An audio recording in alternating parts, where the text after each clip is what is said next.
The sun was setting over Georgetown, Washington, D.C., painting the sky in beautiful shades of orange and purple. Officer David Chen was just starting his evening patrol, sipping his coffee and keeping an eye on the steady stream of cars heading home after a busy workday. He'd been on the force for 8 years, and these peaceful moments were his favorite part of the job. That peace was about to be disrupted by an encounter that would change his perspective forever. As he watched the flow of traffic, a sleek black Mercedes with dark-tinted windows caught his attention. The car suddenly made an illegal U-turn right in front of him, cutting across 3 lanes of traffic. Officer Chen put down his coffee, switched on his patrol car's lights, and pulled out to follow the vehicle. The Mercedes driver seemed to notice the flashing lights but took their time pulling over, carefully choosing a well-lit spot under a street lamp. This wasn't unusual. Many people, especially women driving alone at night, preferred to stop in well-lit areas.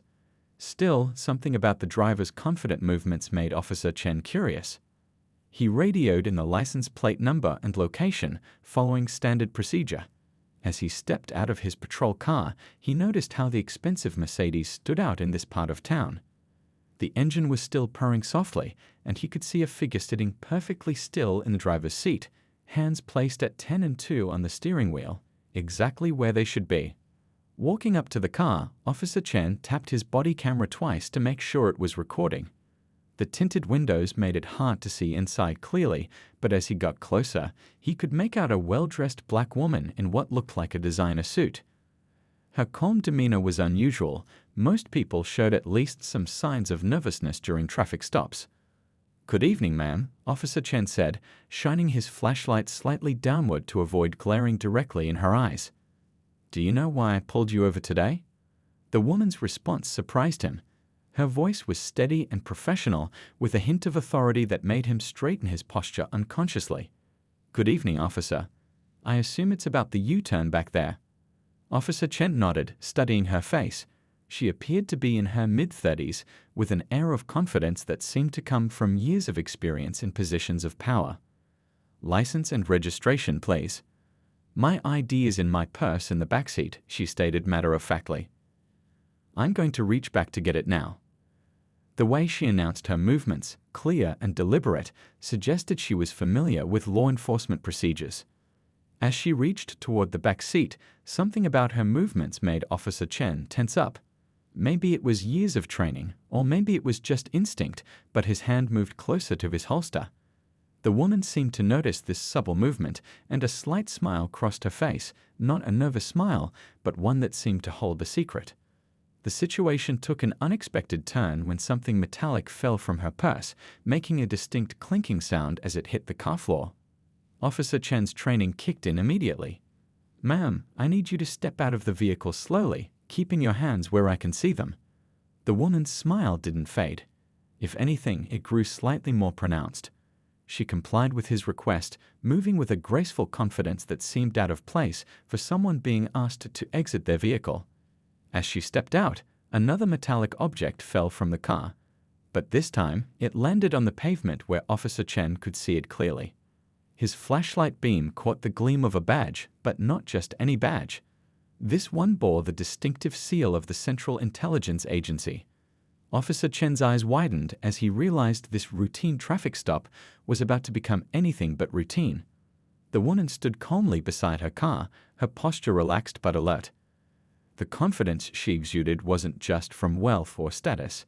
It was the kind that came from years of operating in high-stakes situations. She waited patiently, letting Officer Chen process what he was seeing, knowing that the next few moments would completely change the dynamic of their encounter. The streetlight above them flickered slightly, casting shifting shadows on the scene. Cars passed by slowly, their drivers craning their necks to see what was happening. But for Officer Chen, time seemed to stand still as he tried to make sense of what this traffic stop was becoming.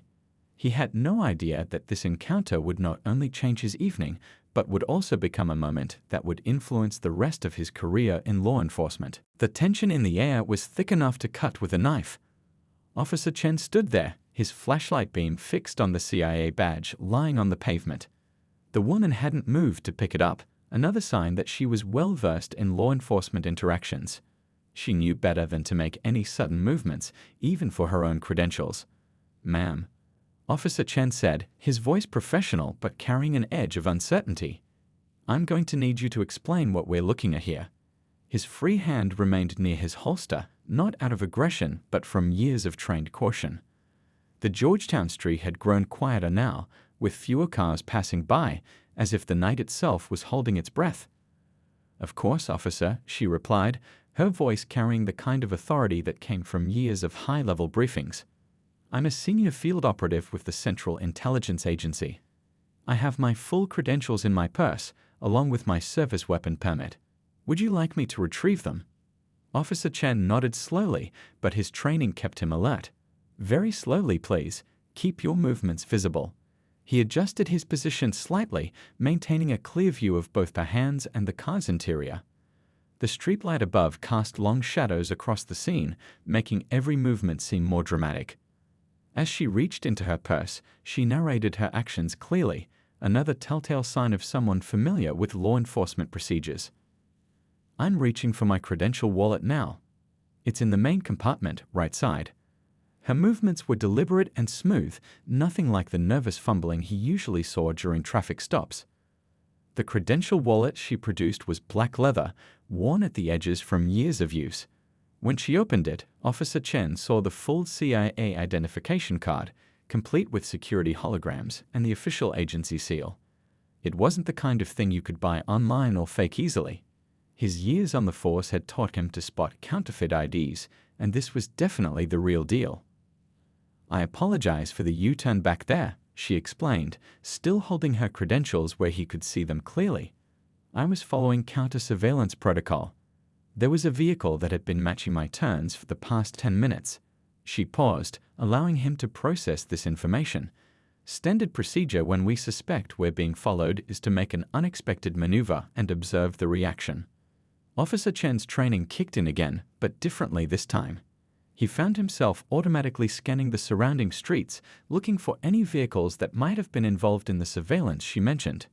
It was a reminder that while he patrolled these streets every day, there was another layer of security operations happening right under everyone's nose. The woman noticed his scanning and smiled slightly. "Don't worry, officer. I lost them 3 turns ago. That's actually why I didn't pull over immediately when you lit me up. I wanted to make sure we stopped in a secure location." She spoke with the casual confidence of someone who dealt with high-stakes situations regularly. The dynamic between them had shifted dramatically. Officer Chen was still technically in charge of the traffic stop, but he felt like he had stumbled into something much bigger than a simple moving violation. His mind raced with questions about what kind of operation might be happening in his jurisdiction tonight.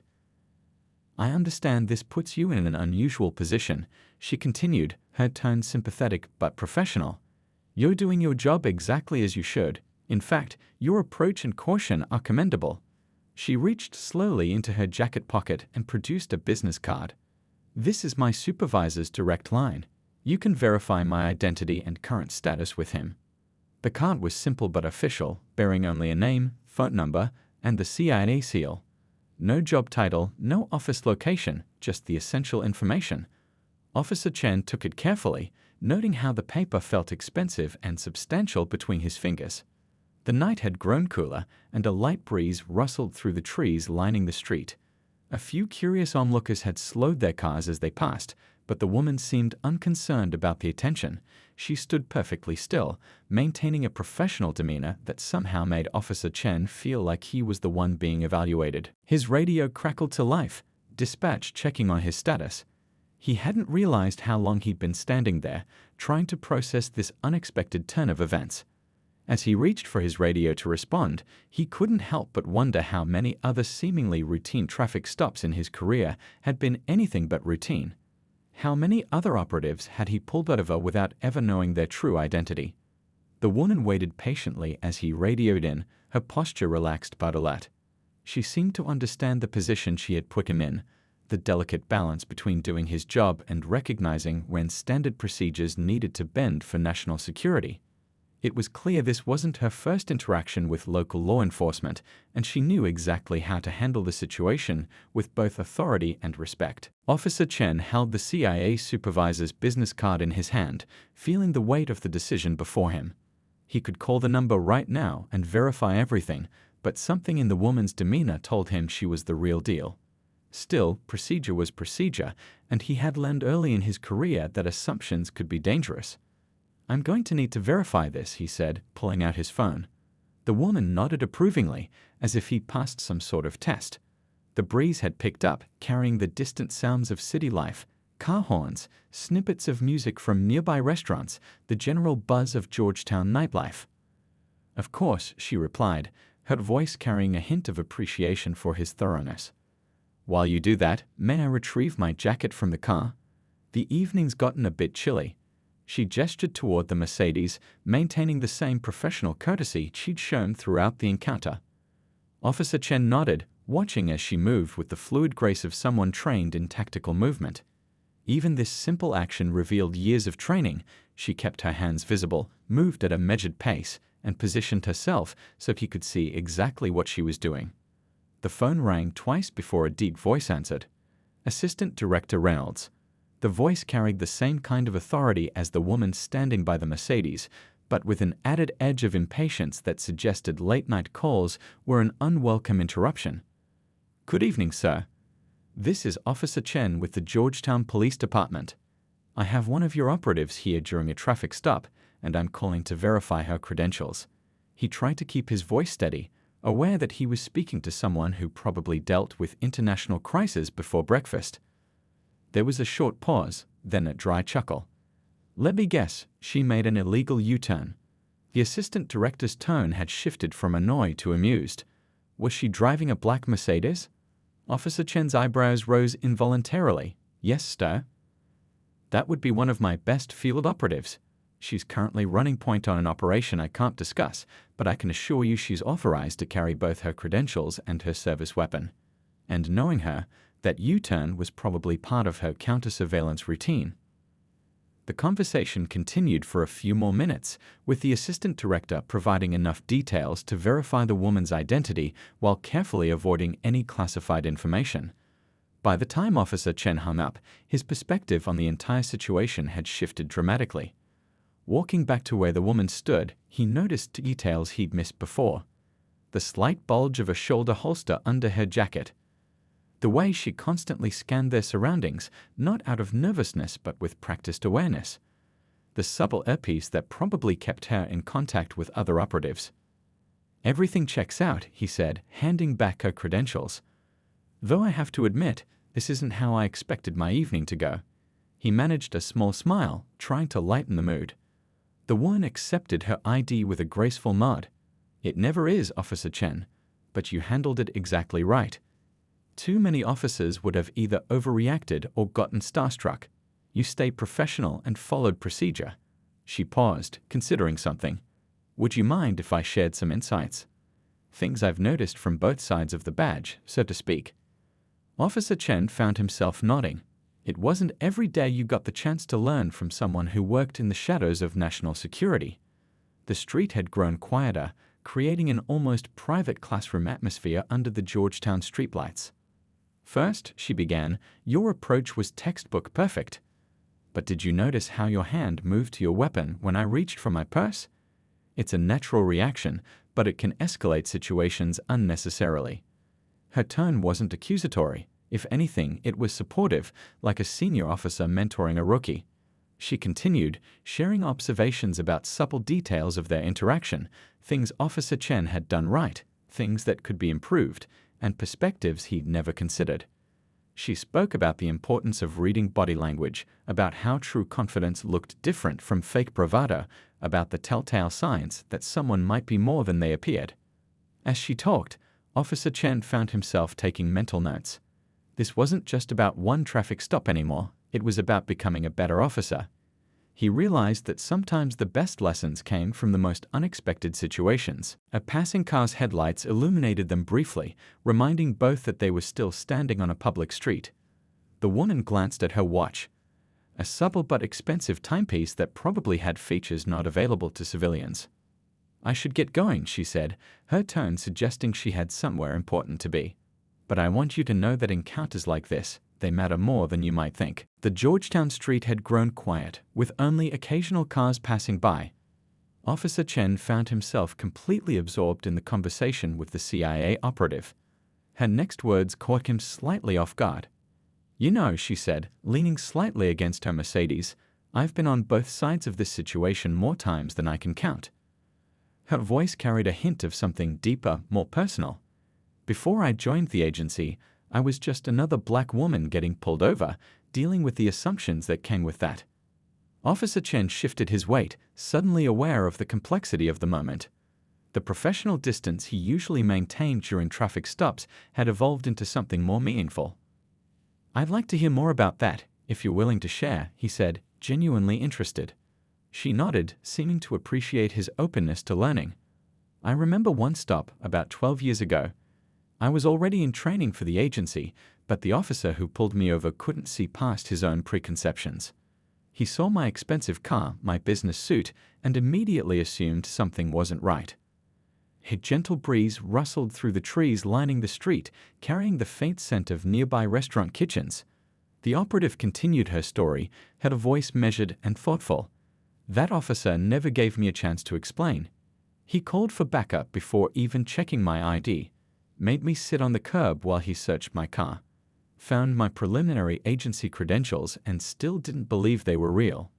Officer Chen listened intently, recognizing how differently he had handled tonight's stop. "What happened then?" he asked, genuinely curious about how the situation had resolved. "My supervisor at the time had to come down personally to verify my identity. The officer never apologized, never acknowledged his mistakes. That experience taught me a lot about how I wanted to handle similar situations once I had authority of my own." She straightened up, adjusting her jacket. "That's why I appreciate how you handled this stop. You stayed professional, followed procedure, but remained open to the possibility that things weren't exactly as they seemed." The conversation shifted to her current role at the agency.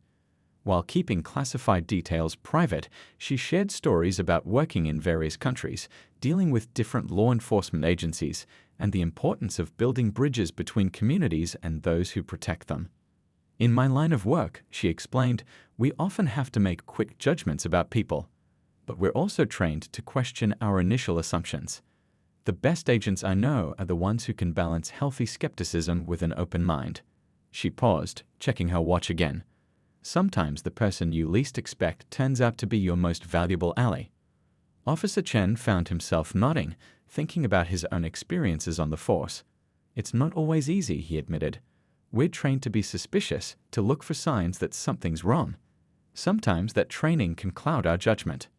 "Exactly," she agreed. "But the best kind of training teaches you to be alert without being paranoid, cautious without being closed-minded." She reached into her jacket pocket and pulled out another business card, different from the one with her supervisor's number. "This one's mine. If you ever want to organize some joint training sessions between your department and our field officers, let me know. Sometimes sharing perspectives can make both sides better at their jobs." The card was simple, with just a name and phone number.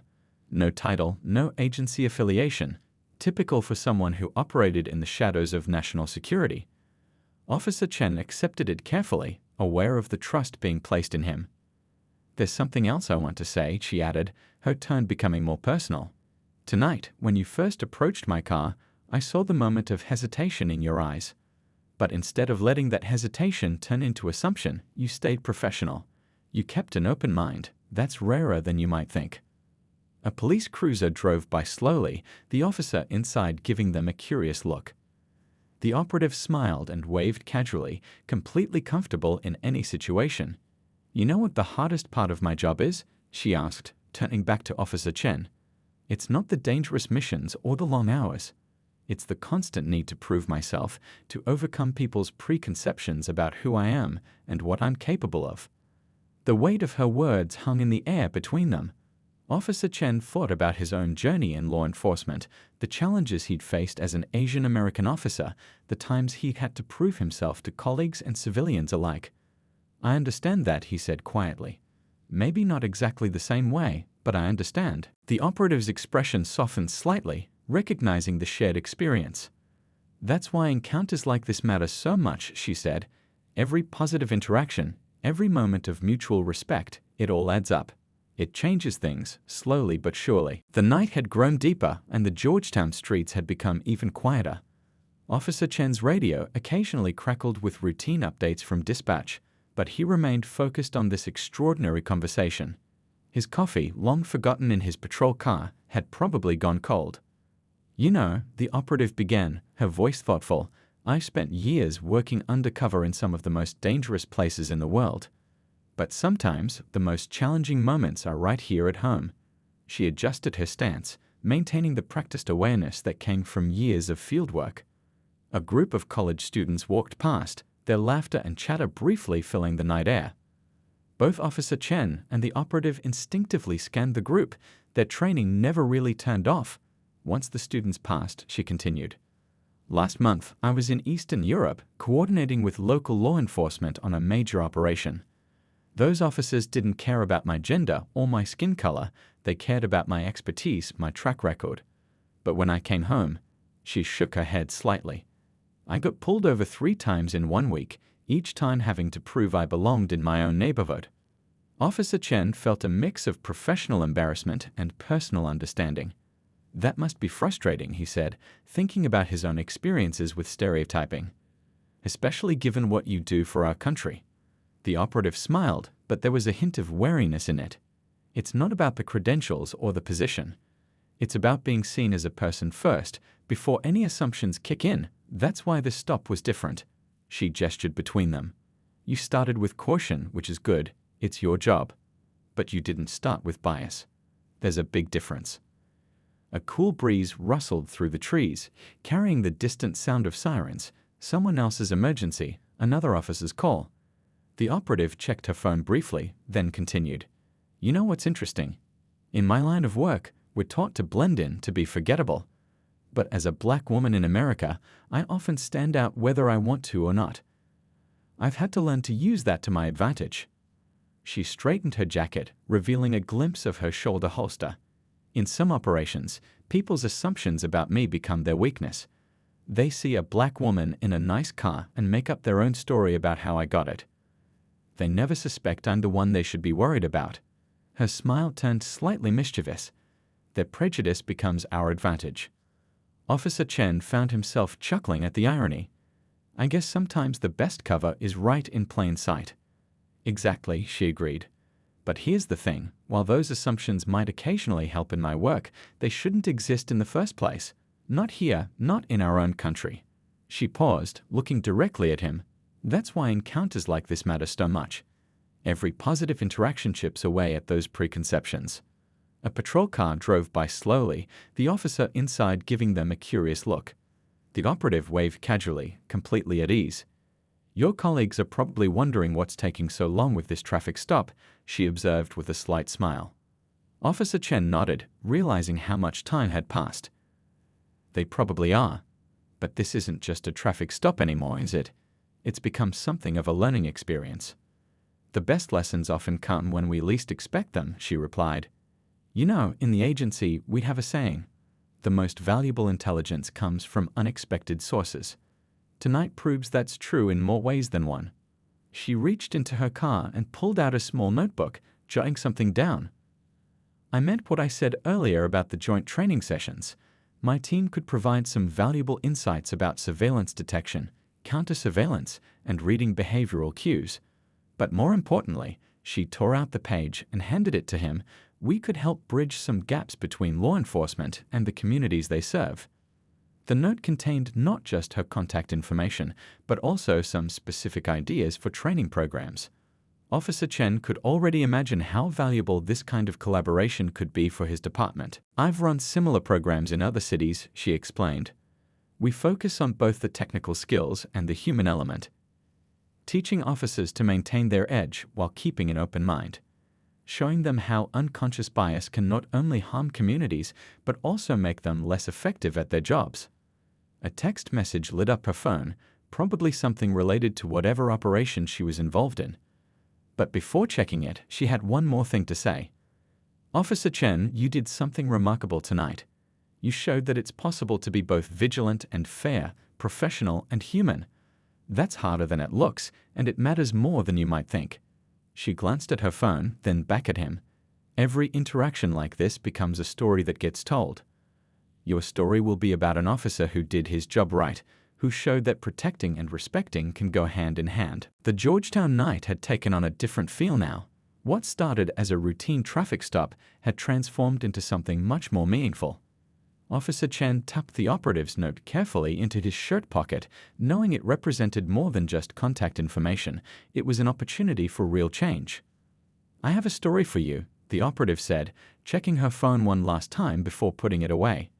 "Last year, I was running an operation in Miami. High-stakes stuff, tracking some pretty dangerous people. My cover was almost blown when a local officer pulled me over for a broken taillight." She leaned against her car, her posture relaxed but still alert. "This young officer, fresh out of the academy, approached my car like he was walking into a war zone. Hand on his weapon, aggressive tone, the works. I could tell he was scared, trying to hide it behind authority." A metro bus passed by, its hydraulics hissing as it stopped at the corner. The operative waited for it to move on before continuing. "Instead of getting frustrated, I remembered being that young officer's age, remembering how fear can mask itself as aggression, so I did something unexpected. I asked him about his training." Officer Chen raised an eyebrow, intrigued.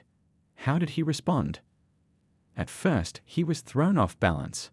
Nobody expects a traffic stop to turn into a conversation about police training, but that simple question changed the whole dynamic. We ended up talking for 15 minutes about the challenges of modern policing, about the fear officers face, about the communities they serve. She smiled at the memory. By the end of that conversation, he was a different person, more relaxed, more open. He even apologized for his initial approach. Sometimes, all it takes is one human moment to break down those walls we build around ourselves. The sound of distant sirens reminded them both of the world beyond their conversation. "You know what the biggest lesson from that night was?" she continued. "It showed me that change happens one interaction at a time." That young officer probably went home and thought about that conversation. Maybe it changed how he approached his next traffic stop. Officer Chen nodded, thinking about his own evolution as a police officer. "It's like ripples in a pond," he said. "Each positive interaction spreads out, affects others." "Exactly," she agreed enthusiastically. "And that's what makes your job so important. You're not just enforcing laws, you're shaping how people view law enforcement, how they view authority, how they view their own place in society." She straightened up, checking her watch. A subtle reminder that their time was drawing to a close. "Let me share one more thing with you.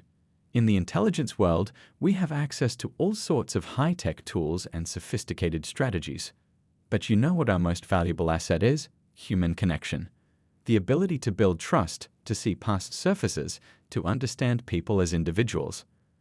A gentle night breeze carried the smell of blooming cherry blossoms from nearby trees.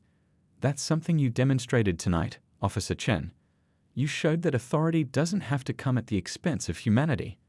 That's a lesson worth sharing." She opened her car door but paused before getting in. "You know, I've been thinking about starting a new initiative at the agency. Something that brings together law enforcement officers, intelligence operators, and community leaders. Not just for training, but for real dialogue. Breaking down barriers, sharing perspectives, building understanding." Officer Chen could see the potential in such a program. "That could make a real difference," he said, "especially if it's led by someone who understands both sides of the badge." The operative smiled warmly. "That's exactly why I want to start with departments like yours. Officers who show they're ready for this kind of change. Would you be interested in helping to develop something like that?" Before he could respond, her phone buzzed again, this time with more urgency.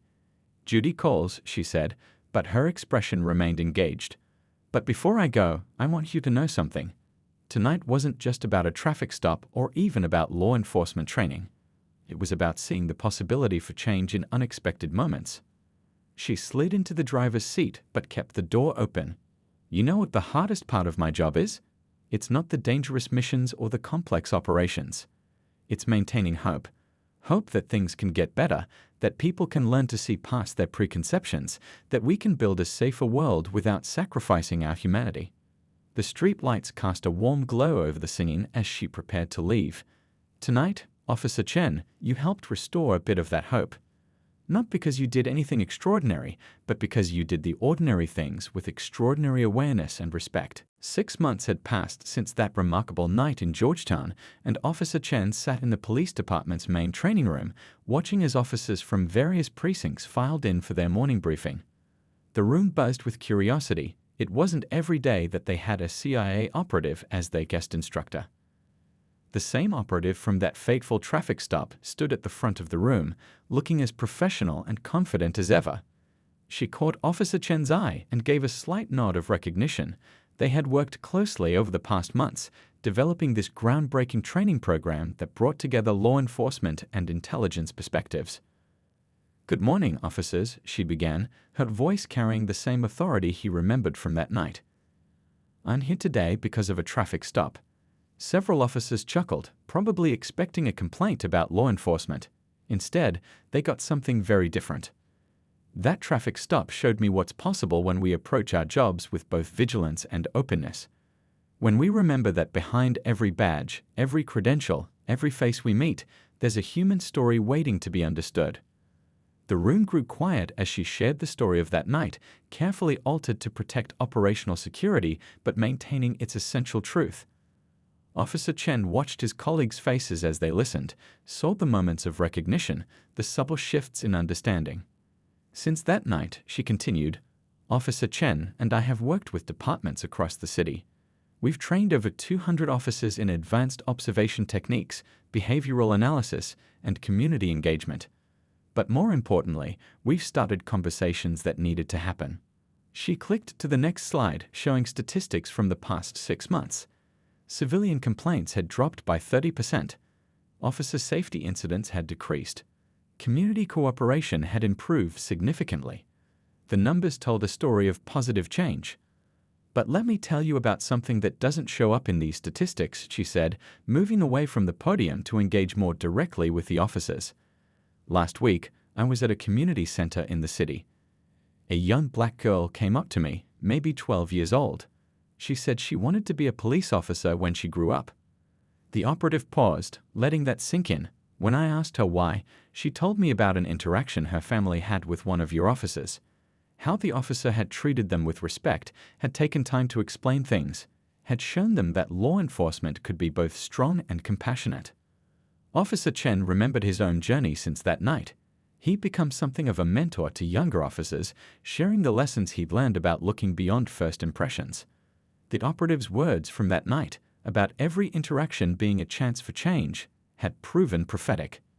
"You see," she continued, "our jobs in law enforcement and intelligence share a common goal, keeping people safe. But sometimes, in our focus on threats and dangers, we forget that safety isn't just about physical protection, it's about building trust, understanding, and respect." She shared more stories from the past 6 months, successes, challenges, moments of breakthrough. Each story illustrated how small changes in approach could lead to significant improvements in outcomes. The officers in the room leaned forward, engaged and thoughtful. "I've worked undercover in some of the most dangerous places in the world," she said, her voice carrying years of experience. "And I've learned that the strongest armor isn't tactical gear or weapons, it's understanding. Understanding who people are, what motivates them, what they fear, what they hope for." Officer Chen thought about his own patrols now, how differently he approached each interaction, how he'd learned to read situations better, to see beyond surface appearances, to find the human story in every encounter. "We're launching the next phase of our program next month," the operative announced. "We'll be bringing in community leaders, mental health professionals, and cultural experts. Because real security isn't built on force, it's built on understanding." She glanced at her watch, some habits never changed, and moved toward her conclusion. That night 6 months ago, a simple traffic stop could have gone many different ways. It could have been just another moment of tension, another missed opportunity. Instead, it became the start of something important. The operative looked around the room, making eye contact with various officers. "Each of you has that same opportunity every day.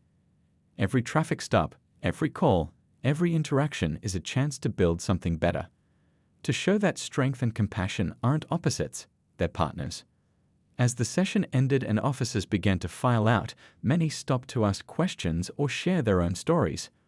Officer Chen watched as his colleagues engaged with these new ideas, saw the spark of understanding in their eyes.